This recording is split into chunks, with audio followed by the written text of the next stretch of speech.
22 जनवरी का स्वर्णिम दिन और इस स्वर्णिम दिन पे वो स्वर्णिम जगह हमारे ठीक पीछे आप देख सकते हैं। और इस स्वर्णिम दिन पे स्वर्णिम जगह पे जो कुछ होना है उसके पीछे एक प्रमुख आर्किटेक्ट के तौर पे इस पूरी परियोजना को जिस प्रकार से चलाया गया, भवन निर्माण समिति के चेयरमैन नृपेंद्र मिश्रा जी, उनसे बेहतर व्यक्ति कौन हो सकता है कि हम बात करें आखिरी तैयारियों को लेकर। सर, इंडिया टीवी आपका बहुत बहुत स्वागत है। धन्यवाद सर। जिस तरह से आपने परिश्रम किया उस पर हम लोग आगे भी फिर बात करेंगे। सबसे पहले इस कार्यक्रम की बात करने 22 जनवरी को क्या क्या होना है? देखिए, पहले तो मैं क्षमा चाहूँगा, यह कार्यक्रम ट्रस्ट की तरफ से हो रहा है और हमारे जनरल सेक्रेटरी जो हैं श्री चंपत राय जी, वो कार्यक्रम का नेतृत्व कर रहे हैं। मेरा जो कार्य है और मुझे जो जिम्मेदारी सौंपी गई है वो निर्माण से संबंधित है, इसलिए मैं तो बहुत सीमित आपको जानकारी दे सकूंगा। इतना अवश्य है कि 22 जनवरी को प्रधानमंत्री जी आ रहे हैं। प्रधानमंत्री जी जब आएंगे तो वह कुछ दूरी पर ही रुकेंगे, क्योंकि उनकी इच्छा है और उन्होंने ऐसा अनुशासन भी अपनाया है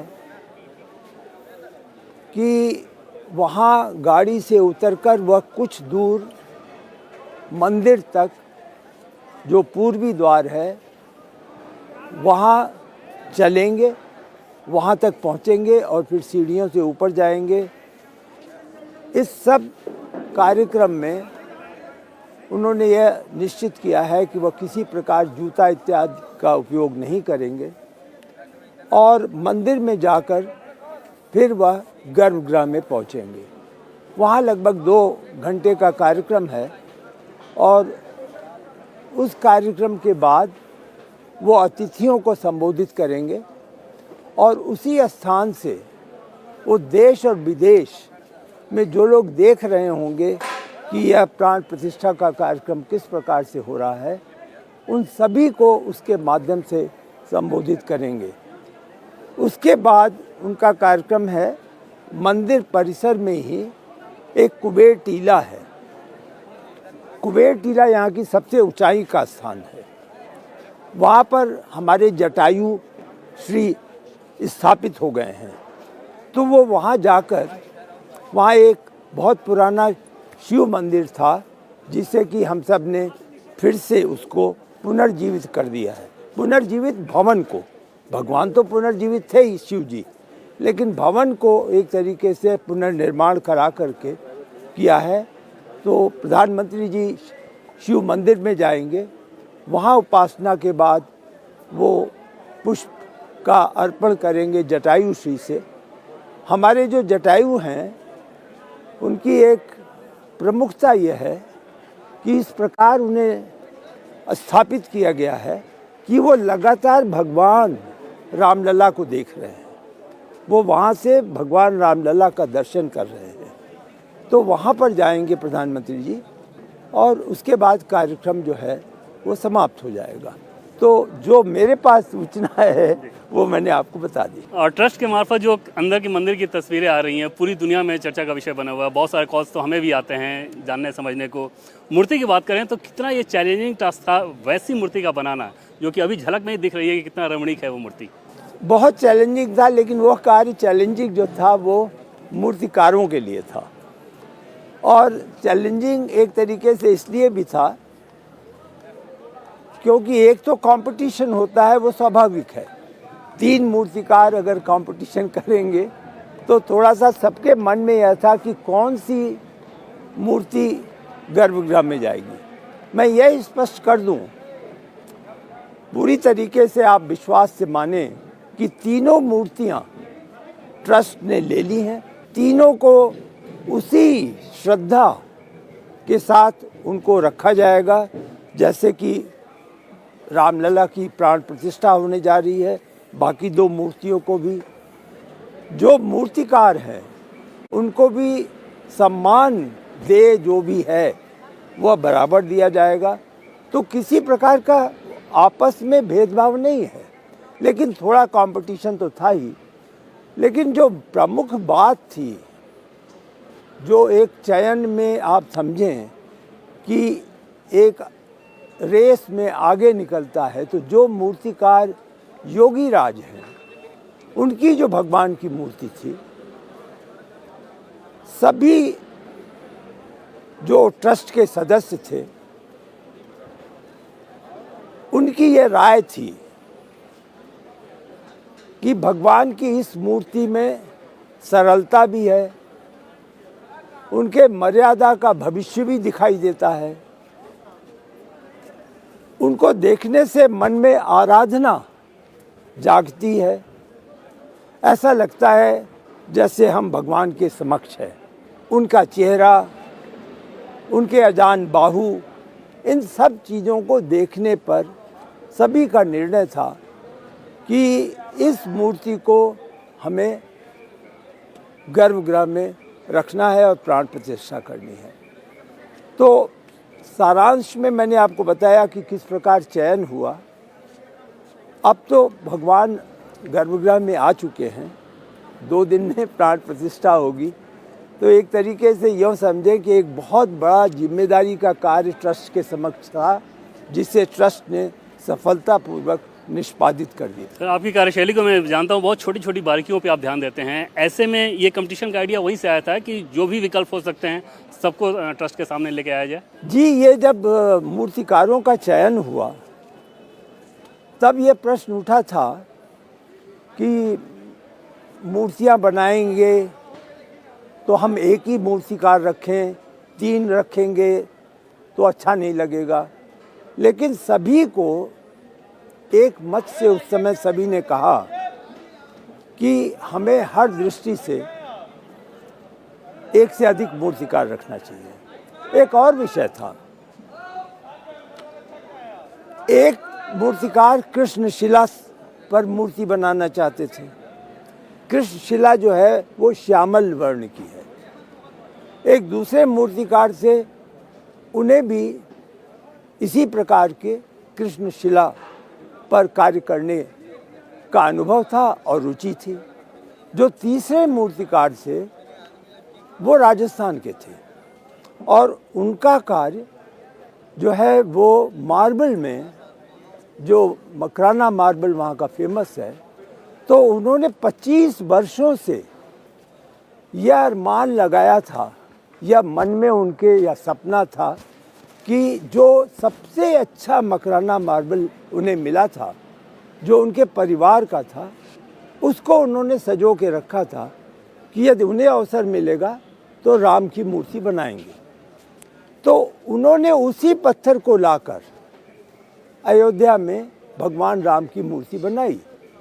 मैं इसलिए विवरण दे रहा हूँ कि एक इस प्रकार सफ़ेद रंग था, 2 श्याम वर्ण था, और कुछ लोगों का यह मत था कि उत्तरी भारत में सफ़ेद मूर्ति भगवान की कदाचित ज़्यादा आराधना के योग्य हो, न कि श्याम वर्ण की। इसलिए दोनों को रखा गया और अंत में तो जो निर्णय हुआ वो आप जानते हैं।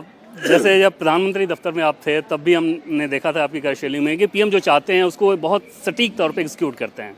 मंदिर की जब जिम्मेदारी भवन निर्माण समिति के चेयरमैन के तौर पे दी गई तो जाहिर तौर पे पीएम बहुत सारी चीज़ों को आपसे अपने विजन को लेकर बताए होंगे। वो क्या क्या चीज़ें थी, अगर आप शेयर करना चाहें?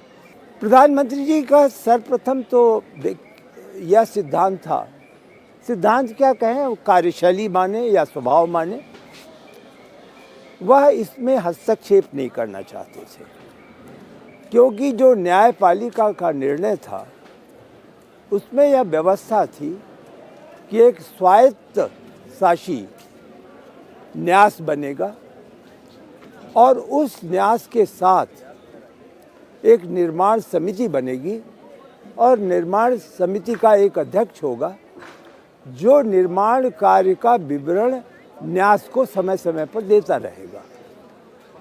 इस व्यवस्था में प्रधानमंत्री जी इस व्यवस्था का आदर करते थे और कभी भी उन्होंने इस प्रकार का संकेत नहीं दिया कि वह कैसा निर्माण कार्य चाहते हैं।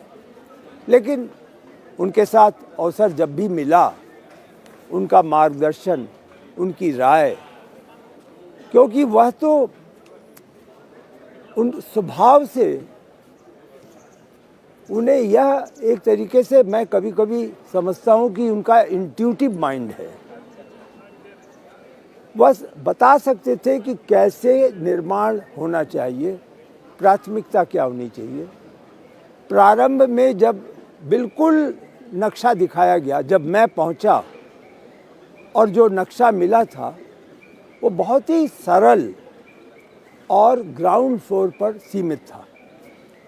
उस नक्शे में प्रथम तल और द्वितीय तल की व्यवस्था नहीं थी। तो अच्छा था, बहुत अच्छा था, इसी प्रकार का था। लेकिन कहीं न कहीं सभी के मन में था कि ये भव्य भी होना चाहिए और एक तरीके से अपने में अनोखा, इसकी लंबाई, चौड़ाई, ऊंचाई सब कुछ इस प्रकार की हो कि लोगों को एहसास हो कि यह एक हाईएस्ट पिलग्रिमेज सेंटर है, सनातन धर्म का एक उच्चतम, आप यूँ कहें कि एक तरीके से फाइनल रेफरेंस पॉइंट है, आराधना का फाइनल रीच पॉइंट है। तो उनका यह मत था कि थोड़ा इस प्रकार से भवन का आर्किटेक्चर होना चाहिए। तो उसके अनुसार फिर एडजस्टमेंट न्यास ने किया और फिर ये फर्स्ट और सेकंड फ्लोर जोड़ा गया और शिखर जोड़ा गया। उस समय हमें अंदाज नहीं था, न्यास को भी नहीं था कि इसमें कितनी धनराशि लगेगी और धनराशि आएगी कहाँ से। निर्णय हो गया। आप देखें, मैं इसलिए बता रहा हूँ क्योंकि जो मैं बाद में कहता वो अभी कह दूँ कि कुछ इस निर्माण कार्य में एक ऐसा अनुभव हुआ कि सब कुछ डिवाइन मैनर में प्री डिटरमिन्ड था, पूर्व निर्धारित था और उसी कल्पना के अनुसार उसकी पूर्ति होती जा रही थी। तो उस समय कोई धनराशि का अवसर नहीं आया। जब आर्किटेक्ट ने धनराशि का कुछ अनुमान लगाया तो धीरे से विस्पर किया कि ये तो लगभग 2000 करोड़ रुपए होंगे।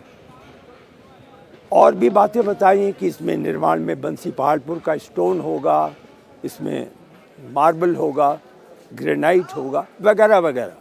तब यह इश्यू उठा और मैं निश्चित रूप से चंपत राय जी जो हमारे जनरल सेक्रेटरी हैं, उनके साथ जो हजारों लाखों की सहायक टोली संस्थाओं की थी, स्वायत्त शासी संस्थाएं, विश्व हिंदू परिषद के वर्कर, हमारे राष्ट्रीय स्वयंसेवक संघ के वर्कर्स, लाखों की संख्या में उन्होंने रसीदें प्राप्त की और गांव-गांव गए। लगभग 5 लाख से ऊपर गांव में संपर्क किया और उन्होंने वहाँ के हर व्यक्ति से यह अपील की कि आप निर्माण में हिस्सा करें। परिणाम क्या हुआ वो आप जानते हैं। लगभग 3500 करोड़ रुपए इकट्ठे हो गए। तो जहाँ हम यह समझ रहे थे कि 2000 करोड़ में कठिनाई आएगी और एक पैसा भी सरकार का नहीं है, इसमें किसी भी सरकार का, केंद्र राज्य कहीं पे भी पैसा नहीं है, तो एक धनराशि आ गई। मैंने इतने विस्तार से आपका समय ले लिया केवल इसलिए कि यह बताना आवश्यक था कि कैसे निर्माण की भूमिका चली, कैसे यह यात्रा चली निर्माण की और कैसे आज ये इतना बृहद भूतल का, केवल भूतल का निर्माण कार्य, जहाँ भगवान गर्भगृह में विराजित हैं, भगवान के गर्भगृह के समक्ष 5 मंडप हैं। तो जो हम लोगों ने 31 दिसंबर 2023 तक प्रथम चरण की घोषणा की थी, वह एक तरीके से डिवाइन ब्लेसिंग है, एक आशीर्वाद है कि उसकी पूर्ति होगी। सर, मैंने देखा था कि किस प्रकार से कोविड के दरमियान भी जब पूरी दुनिया घरों में बंद थी, तब भी आप दिल्ली से यहाँ पे अयोध्या आते थे, मास्क लगाए, उन सारी चीज़ों को, और समझा जा सकता है कि कितना बड़ा चैलेंजिंग टास्क रहा होगा। एक जो धनराशि की बात जैसा कि आपने बताई, मैं अयोध्या में घूम रहा हूँ, कल से आया हूँ मैं, कहीं भी ये नहीं दिख रहा है कि किसी चंदादाता का नाम बहुत बड़े चीज़ में कोई होर्डिंग लगाया गया हो, कोई नेम प्लेट लगाया गया हो। ये खास चीज़ ध्यान रखा गया कि वो सब कुछ गोपनीय तरीके से हो। ये एक तरीके से मैं कहूँगा इस मामले में भी कुछ न कुछ न्यास की भूमिका थी। न्यास को संकेत भी, सुझाव भी दिया गया कि चंदा देने वालों में कोई वर्गीकरण नहीं होगा। बड़े धनराशि के चंदा देने वाले या छोटी धनराशि निर्माण कार्य में अपना योगदान देने वाले महानुभाव, सभी को एक ही प्रकार से ट्रीट किया जाएगा। हमारा सद्भाव सबके प्रति होगा। इसीलिए जब अतिथि लोगों की सूचना जिनको बुलाया जा रहा है वह आई कि अतिथि की सूची बनाई जानी है, तो सेक्रेटरी, जनरल सेक्रेटरी और उनके साथ जो एक तरीके से कार्य करने वाले लोग थे प्रमुख, उन सब ने निर्णय लिया कि हम इस धनराशि के आधार पर नहीं करेंगे। हम देश में कौन बड़े बड़े राष्ट्रीय स्तर में जिन्होंने सफलता प्राप्त की है, देश का गौरव बढ़ाया है, अंतर्राष्ट्रीय जगत में सफलता प्राप्त की है, हम सभी को यहाँ पर कला क्षेत्र से, स्पोर्ट्स से, पॉलिटिकल कैरियर से, धर्म के हमारे जो बहुत बड़े बड़े धर्म के हमारे प्रतिनिधि हैं, जो हमारे आचरण पर नियंत्रण रखते हैं, जो सनातन धर्म की विवेचना करते हैं और हम समाज कैसे चले इसको एक तरीके से वह अपने आचरण से आज भी देख रहे हैं। तो ऐसे सभी लोगों को बुलाया जाए। बड़ी बात यह है कि सभी धर्मों के लोगों को आमंत्रित किया गया है। तो जो आपने प्रश्न पूछा ये सही है कि किसी प्रकार का ऐसा वातावरण नहीं बनाया गया है कि जिन्होंने धनराशि अधिक दी हो वो यहाँ पर अधिक स्वागत के पात्र बने। प्रधानमंत्री जी भी ऐसा ही चाहते थे सर? जी, ये तो उनका सदैव से मत रहा था कि यह मंदिर सबका होना चाहिए। इस मंदिर में इस प्रकार का वर्गीकरण नहीं हो, नॉर्थ साउथ ईस्ट वेस्ट का वर्गीकरण न हो। जो उत्तरी भारत से लोग आएँ केवल वही न समझें कि ये राम हमारे हैं, बल्कि जो दक्षिण भारत से आए, आज आपने पढ़ा होगा, सुना होगा कि वो दक्षिण में गए हुए हैं और दक्षिण की रामायण को वो सुन रहे हैं वहाँ पर। तो इस प्रकार के हमारे जो प्रधानमंत्री जी हैं उनका नेतृत्व स्वाभाविक है, वो परिलक्षित होता है सभी के कार्य प्रणाली में, उसी का ये हिस्सा है। पिछले 11 दिन में दिख रहा है सर, प्रधानमंत्री जी लगातार उसी प्रकार का अनुष्ठान कर रहे हैं। सिर्फ मतलब फलाहार, वो अन्नदान करना, इन सारी चीज़ों को वो कर रहे हैं। बहुत तरीके के दान, गौ पूजा, मतलब ऐसा दिख रहा है कि प्रधानमंत्री की क्या आस्था इसको रही लोग लेकर रही है, कितनी गंभीर, कि तमाम सरकारी कामों में व्यस्तता के बावजूद इन सारी चीज़ों कर रहा है। और ऐसा लग रहा है कि एक भारत श्रेष्ठ भारत का मैसेज अयोध्या भी दे रहा है। उन्होंने संदेश भेजा था, उन्होंने संदेश भेजा था कि अनुष्ठान अगर प्राण प्रतिष्ठा में उन्हें हिस्सा लेना है उस कार्यक्रम में, तो उसके योग्य बने वो। इसलिए अनुष्ठान का क्या व्यवस्था है, मान्यता है, क्या अनुशासन है, उसका वो 100% पालन करना चाहेंगे। और उन्होंने यह स्पष्ट कर दिया था कि कृपया आप लोग यह निर्णय अपने स्तर पे नहीं लें कि चूंकि मैं कार्य में व्यस्त हूँ इसलिए नहीं कर पाऊँगा, वो उन पर छोड़ दिया जाए। हम लोगों को केवल अनुशासन बताना था कि इस प्रकार के अनुष्ठान का अनुशासन है, वह भेज दिया गया था। उन्हें वो क्या कर रहे हैं, किस प्रकार अनुपालन कर रहे हैं, ये तो आप सबने बहुत विवरण में बताया। सर, इस मंदिर की बात करें तो इसमें टेक्नोलॉजी का भी खूब इस्तेमाल किया गया है। जी, पहले तो मैं आपको बताऊं, जहां आप खड़े हैं, अगर आपके कैमरा के लोग दिखाएं तो ये जो पहला निर्माण कार्य आपको दिख रहा है, ये परकोटा है। ये परकोटा का ईस्टर्न गेट है जहाँ से कि श्रद्धालु जाएगा। और परकोटा का जो लंबाई है आप देखें तो ये मंदिर के चारों तरफ लगभग 795 मीटर का इसकी परिधि है जिसमें ये परकोटा होगा। इस परकोटे में जो पत्थर का इस्तेमाल हुआ है और जो बाकी मटेरियल है वह मंदिर से ज़्यादा इस पर व्यय हुआ है। 200 करोड़ रुपए ज़्यादा व्यय हुआ है। इसलिए मैं चाहता था कि आप ये दिखाएं कि ये जो परकोटा बना है ये चारों तरफ रहेगा और इसके अंदर जहाँ वॉल बाहरी वॉल है तो अंदर उस वॉल पे ब्रॉन्ज के पैनल लगेंगे। उस पैनल में 100 पैनल होंगे। उस पैनल में मर्यादा पुरुषोत्तम के मर्यादा के आचरण क्या क्या थे और वह किस प्रकार से समाज पर आज भी लागू होते हैं, उस दृष्टि से जो सफल लोग रहे हैं उन व्यक्तियों की, उन कथाओं की, उन लघु कथाओं की परिचय ब्रॉन्ज के म्यूरल में मिलेगा। अंदर जब आप देखें तो आप देख रहे हैं ये मंदिर का जो डोम दिखाई दे रहा है ये नृत्य मंडप है। ये नृत्य मंडप है। ये पहला मंडप है। जैसे ही आप पूरब से चढ़ते हैं 33 सीढ़ियों से तो आप यहाँ पहुँचते हैं और उसके बाद दूसरा मंडप रंग मंडप है। यह भी पूरा हो गया है।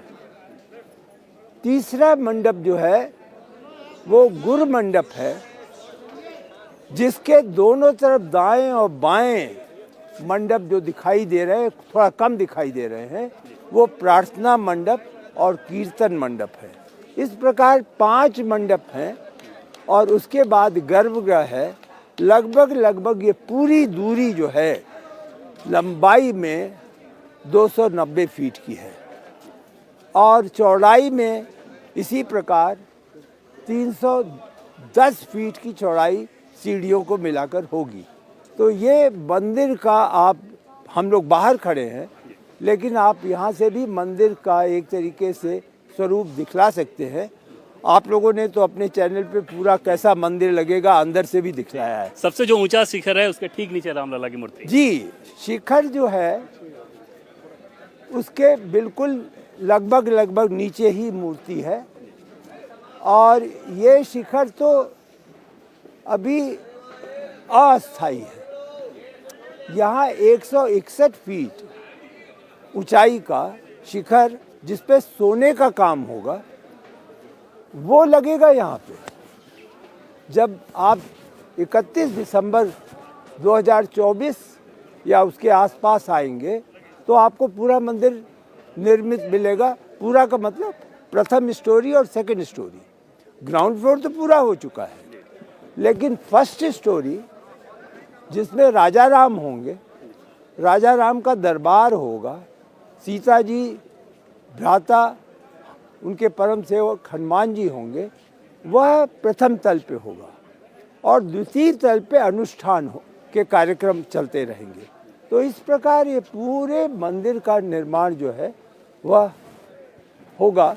जिसमें आपने अभी शिखर की बात की तो सही है, आपने टेक्नोलॉजी की बात की, मैं कहीं और चला गया, माफ़ी चाहता हूँ। नहीं, वो ज़रूरी जगह है आपके मार्फत दर्शक भी समझ टेक्नोलॉजी जाएंगे कैसे जाना। में यह है, यह अवश्य प्रधानमंत्री जी का योगदान है सुझाव में। और एक विज़न होता है, हम लोग का विज़न यह नहीं था कि हम इस टेम्पल को हेरिटेज से, अपने पास्ट को फ्यूचर से कैसे जोड़ें। उन्होंने ये कहा कि इसमें टेक्नोलॉजी ऐसी हो कि सूर्य की किरण भगवान के माथे पर आकर रामनवमी के दिन 12 बजे पड़े। तो इस दृष्टि से फिर हम लोगों ने जो केंद्र के कुछ इंस्टीट्यूट हैं, कुछ लेबोरेटरीज़ हैं जहाँ अध्ययन होता है और central building research institute Roorkee है, उनसे संपर्क करके और फिर इसका समाधान निकाला क्योंकि यहाँ कठिनाई ये थी कि यहाँ पर सूर्य की किरण 12 बजे सीधे नहीं पड़ रही थी। कोई भी हम विंडो भी करते तो वो नहीं पड़ रही थी। इसलिए आवश्यकता यह थी कि हम शिखर में एक एपर्चर बनाएं, उससे सूर्य की किरण को रिसीव करें और वहाँ पे एक ऐसा गैजेट हो जो उसको रिफ्लेक्ट करके सूर्य को किरण को माथे पर पहुँचा सके। तो वह सारा कार्य किया गया और हम सब आशान्वित हैं कि रामनवमी के दिन, आने वाली रामनवमी में हम सूर्य की किरण 12 बजे दिन में भगवान के माथे पर पहुंचा सके। क्योंकि आप देश के टॉप लेवल के नौकरशाह रहे हैं, तो ओवरऑल अयोध्या के इकोनॉमिक एस्पेक्ट वाले की बात करें, जैसे ऐसा लगता है कि सांस्कृतिक विरासत को प्रधानमंत्री नरेंद्र मोदी सीधे सीधे डेवलपमेंट और इकोनॉमी से जोड़ देते हैं। वो उन्होंने लगातार कहा है विरासत और विकास एक साथ चलना चाहिए। उन्होंने सांस्कृतिक जो विरासत है उसको अपने कार्यकाल में केवल पुनर्जीवित ही नहीं किया है, लेकिन सबसे बड़ी बात जो हुई है वो हमारे और आपके मन में भी है कि हम अपने धरोहर के प्रति हमारे सेंस ऑफ प्राइड है, एक गर्व है। हम उसको अब विस्पर्श में या छिपाकर नहीं, हम पूरी तरीके से उस बात को सामने रखते हैं और उसको आधार बनाकर उस रूट को मजबूत करके हम एक आधुनिक समाज की कल्पना कर रहे हैं। तो जहाँ तक अयोध्या है, हम सब पूरी तरीके से कन्विंस्ड हैं कि यहाँ की इकॉनमी आने वाले 2-3 वर्षों में बिल्कुल बदल चुकी होगी। यहाँ का जीवन थोड़ा सा जो कठिनाइयों से गुजरा, क्योंकि बहुत सारी सिविक सुविधाएं भी नहीं थी, वो सब पूर्ण हो जाएंगी और यहाँ की इकॉनमी निर्भर करेगी आने वाले यात्रियों पर, श्रद्धालुओं पर। यदि यहाँ की जनसंख्या 3 लाख है तो 5 लाख लोग ऐसे होंगे जो फ्लोटिंग होंगे। आज भी आप देख रहे होंगे, आपने चारों तरफ अपनी भ्रमण में देखा होगा, नोट किया होगा और संदेश दिल्ली तक भेजा होगा कि किस प्रकार यहाँ पर लोग राममय हो गए। सर, आपकी बात करें तो, क्योंकि मैं जानता हूँ कि आप भगवान राम भक्त हैं, हनुमान भक्त हैं, ये तो सामने जो रामनामा दिख ही रहा है, पॉकेट में आपके हनुमान जी प्रतिदिन रहते हैं। आपको कभी ये भरोसा था कि एक भव्य राम मंदिर अयोध्या में इस प्रकार से बनेगा? कभी भी नहीं। ये मेरे मस्तिष्क में या मेरे व्यवहार में ये चर्चा का विषय ही नहीं था कि अयोध्या में राम मंदिर का निर्माण संभव हो सकेगा। मैंने तो पाराशर जी वो दिन देखे हैं जब मेंबर्स ऑफ पार्लियामेंट का डेलीगेशन आया था ये देखने के लिए कि यहाँ पर ढांचा कहाँ है और भगवान कहाँ पर विराजमान है। तो उस डेलीगेशन के साथ मैं आया था। कल्याण सिंह जी, स्वर्गीय कल्याण सिंह जी, जो उत्तर प्रदेश के बहुत ही एक माने जाने मुख्यमंत्री थे, उनका प्रमुख सचिव की हैसियत से उन्होंने कहा तुम इनके साथ जाओ। तो जब वहाँ गए तो मैं आपको सच बता रहा हूँ, सभी मेंबर्स ऑफ पार्लियामेंट के मन में एक टीस हो गई कि अरे मेरे भगवान इस टेंट में बैठे हुए हैं और यहीं पर वो शीतकाल, वर्षा ऋतु, ग्रीष्म ऋतु सबको यहीं पर वो पिछले 40 साल से एक तरीके से सफ़र करना, तो भगवान कभी सफ़र नहीं करते, लेकिन उनको अनुभव मिल रहा है। तो वह जब आप दिन देखते हैं और फिर जब इस दिन को देखते हैं जब वो अपने गर्भगृह में स्थापित हो जाएंगे 22 तारीख को, तो मैं नहीं समझता कि इसमें फिर किसी प्रकार के विवाद का स्थान है। कौन चाहेगा इस भारतवर्ष में और सनातन धर्म के लोग कौन चाहेंगे कि भगवान राम जब उनका मंदिर निर्मित हो गया है, गर्भगृह निर्मित हो गया है, तो उनको किसी अस्थायी व्यवस्था में रखा जाए। स्वाभाविक था कि जब मंदिर भूतल का निर्मित हो गया है तो वहाँ पर भगवान को भी स्थापित करना चाहिए। राम भक्त के तौर पे कुछ लोग जब विवाद करते हैं तो कैसा फील होता है आपको? देखिए, मेरी दृष्टि से राम के लिए क्या विवाद होगा, भगवान के लिए क्या विवाद होगा। हम मनुष्य लोग विवाद आपस में करते रहें, वह तो एक हास्यास्पद स्थिति है। भगवान को लेकर के यह विवाद करना कि भगवान किस स्वरूप में, किस प्रकार, किस स्थान पे रहेंगे, ये तो अनावश्यक विवाद है। हमें अपनी श्रद्धा चाहिए, हमें अर्चना और आराधना का अवसर चाहिए, और हमारे भगवान को पूरा भारत ही नहीं, हम तो यह आशा करते हैं और विश्वास है कि इस मंदिर के प्रति सभी धर्मों का विश्वास और आदर मन में होगा। यदि उनके मन में आदर की भावना जागती है तो यह पर्याप्त है, यह सनातन धर्म के लिए पर्याप्त है, इस प्रयास के लिए पर्याप्त है। और इससे अच्छी हम एक तरीके से अपने भगवान के प्रति श्रद्धा और क्या व्यक्त ही कर सकते हैं। ये तो असीम श्रद्धा है कि सभी लोग इनके समक्ष खड़े होकर आराधना करें और अपने आराध्य को मानें। सर, क्योंकि जब आपको भवन निर्माण समिति की जिम्मेदारी दी गई चेयरमैन के तौर पे, और आपने डेडलाइन भी पूरा सेट कर रखा था और उसमें इतनी सारे चैलेंजेज आए, जैसे कोविड का चैलेंज तो सबसे बड़ा चैलेंज था, कभी किसी लेवल पे ये दबाव हो रहा था कि यार इतने कम समय में इतने शानदार तरीके से कैसे पूरा होगा, क्योंकि इंजीनियरिंग का भी ये शानदार नमूना है? दबाव तो था।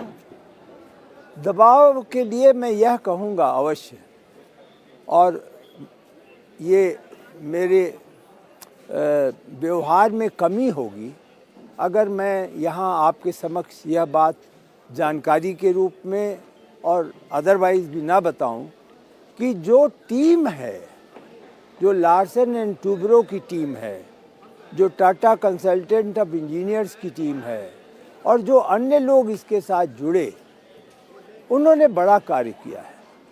ये आज जिस स्थिति में है, इसके लिए मैं उन सबको साधुवाद देना चाहूँगा कि उनके कार्य से हम यहाँ तक पहुँचे हैं, और मुझे पूरी आशा है कि उनके सहयोग से हम 30 दिसंबर 2024 में ये पूरा परकोटा, ये मंदिर, जो 7 अन्य मंदिर बनने हैं जिनको हम सोशल हार्मनी का प्रतीक समझते हैं, ये सभी चीज़ें पूर्ण हो सकेंगी। आखिर में एक सवाल की, और सवाल नहीं, वो संदेश के तौर पे मैं चाहूँगा कि क्योंकि मैं आपको ऐसे नौकरशाह के तौर पे जानता हूँ जिस पे कोई राजनीतिक रंग नहीं चढ़ा, ऐसा व्यक्ति जो अपने अधिकार और कर्तव्य और दायित्व इन सब चीज़ों को लोग बखूबी समझते रहें, एक राम भक्त के तौर पे जानता हूँ, उस रूप में पूरी दुनिया के श्रद्धालुओं को क्या संदेश देना चाहेंगे? बड़ा मुश्किल है, मैं इस स्तर का अभी व्यक्ति नहीं हूँ कि किसी प्रकार का संदेश दे सकूं, लेकिन केवल यह शायद उनके साथ मैं शेयर करना चाहूँगा कि आपके जो भी आराध्य हों, आप यदि उन्हें मर्यादा पुरुषोत्तम के रूप में देखते हैं तो आप निश्चित माने हम सभी उसी स्थान पे और ऐसे ही सुपर पावर की आराधना करेंगे, फिर कहीं विवाद का स्थान नहीं होगा। सर, इंडिया टीवी से बातचीत करने के लिए आपका बहुत बहुत धन्यवाद, और 22 जनवरी के लिए ढेर सारी शुभकामनाएं। धन्यवाद। नमस्कार।